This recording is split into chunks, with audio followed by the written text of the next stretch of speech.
बरगढ़ जिला Padampur sub division बुड़ेन थाना गोइलगुड़ा गाँ पासे थिबा शिव मंदिर पुजारी को हत्या करिथिबार अभियोग न बुड़ेन पुलिस झनेके गिरफ करी कोर्ट चालान करिछे।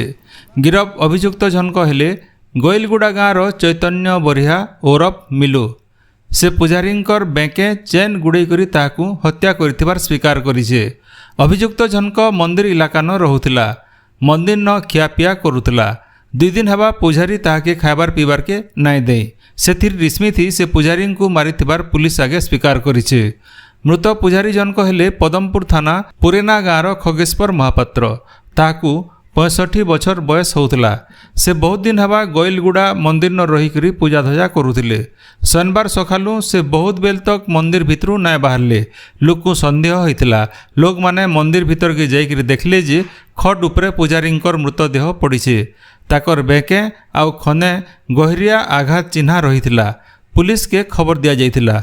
बुड़ेन पुलिस तुरती घटना जगह के आसिकरी मृतदेह जबत करबार संगे घटनार छानभिन करिथिले। गिरफ अभियुक्त चैतन्य आगरू भी मंदिर रो सामान चोरी घटना थी सामिल थिबार संदेह करी गाँ लोके ताहाके मंदिर जिबार के मना करिथिले। घटनाटा बुड़ेन दहिता और पदमपुर अंचल न चर्चार विषय होइछे। पदमपुर नु गोपबंधु सिकांकर रिपोर्ट गणदृष्टि।